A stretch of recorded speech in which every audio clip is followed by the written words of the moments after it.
I'm so excited to be here. I actually took an early bus back from my parents' house in New Hampshire. My mom was really disappointed. She was like, I don't understand why you keep wasting your time on one of these clown nights when you have more important things to do. I was like, wow, Mom, clown night? That's very insulting because you know I don't have a car or that many friends. Yeah, my mom's very particular about all the things that I do, and she's foreign and Catholic, so if I disappoint her, I feel twice the guilt. Yeah. I actually graduated with my master's earlier this year, and at my grad ceremony, she was like, I'm very proud of you, but very excited for you to go to law school. And like, I don't want to say that I agree, but in that moment, I understood why people want stricter immigration laws. I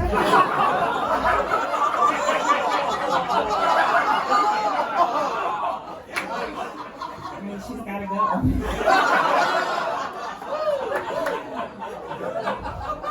No, I know tough love is just how my mom lets me know that she wants what's best for me, and a few years back, I was having a really hard time, and we had this conversation that has stuck with me ever since. She was like, look, life gets really hard. When I was just a teenager, I left everyone and everything I knew behind, came to a new country, didn't speak the language, didn't have anyone to fall back on. But I did that because I knew I wanted to give my kids a better life than I had. And I felt very loved by that and honestly inspired because I know my mom has done that because I have done SoulCycle. Yeah. And for those of you not familiar, SoulCycle is one of those very overpriced spin classes, which is honestly the American dream. It is a beautiful place. You walk into the studio, all you see is white with yellow highlights, which is both the decor and the clientele.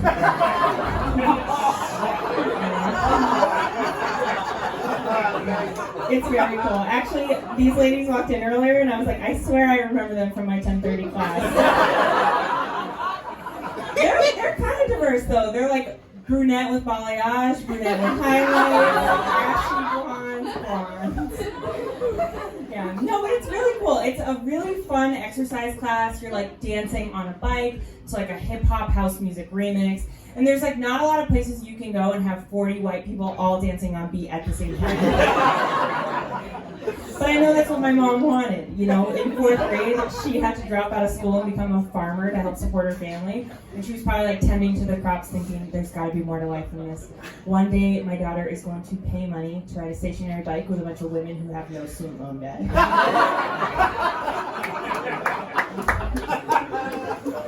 Actually, a very embarrassing fact about me is that I did audition to be a SoulCycle instructor.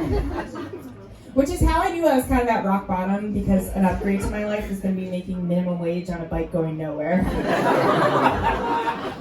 Yeah, but unfortunately that didn't work out for me, so I had to find a new way to get attention. So I started to do therapy. And therapy has honestly been awesome. I've had a few different therapists. I recently started seeing my first therapist again. It's cool because she like already understands me and she knows like what works best for me. It's like all the excitement and convenience of getting back together with an ex-boyfriend, but it's healthy for you.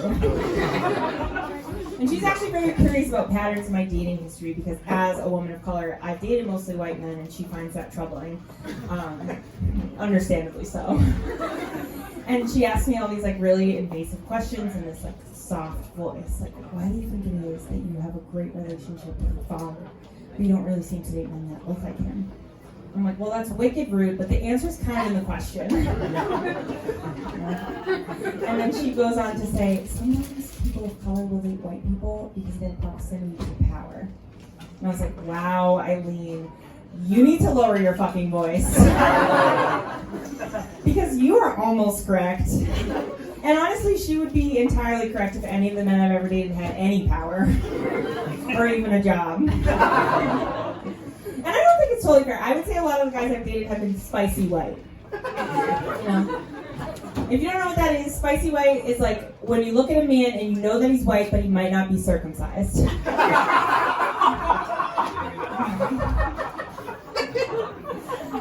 Yeah, so I work with kids. I have spent the past year and a half at an elementary school. It's very hard for me, but it's honestly making me a much better person. I am much more pro-choice now. Yeah, honestly, it's just the fact that second graders are the meanest fucking people on the planet. Like, even when they think they're being kind, they are so disrespectful. One of my students decided that he wanted to start paying teachers to use technology because he thinks that teachers don't make enough money. I was like, oh, how do you know that? And he was like, well, I told my mom that you hadn't had your hair done in a while, and she said that's why. And I was like, okay, so yes. And then to make matters worse, he took his student ID and he swiped it in the wrinkle line on my forehead. So not only am I broke, I'm also aging very poorly.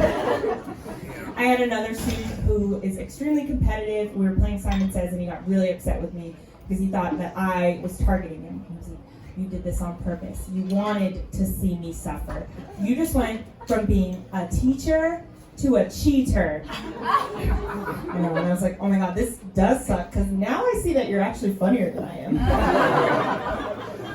But I had one student who I worked with last year that made it his job to make my life an absolute living hell. He would do all that he could to make me suffer. He would like run around the school, he would throw things at other kids, he would pick fights with people and say some of the nastiest things. And one day I was like very overwhelmed, and I think he could sense that, and he just comes up to me and he's like, I don't even know why you're here. You're not a real teacher, you're just the teacher's bitch. Yeah. And I actually left the room and cried because I was a student teacher, so he was not wrong.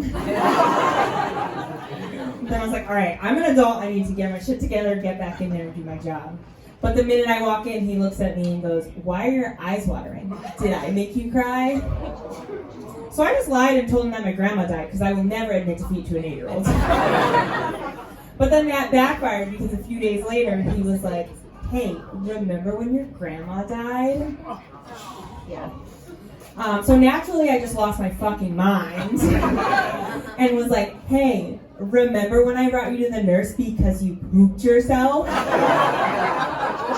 Whose eyes are watering now, you little bitch?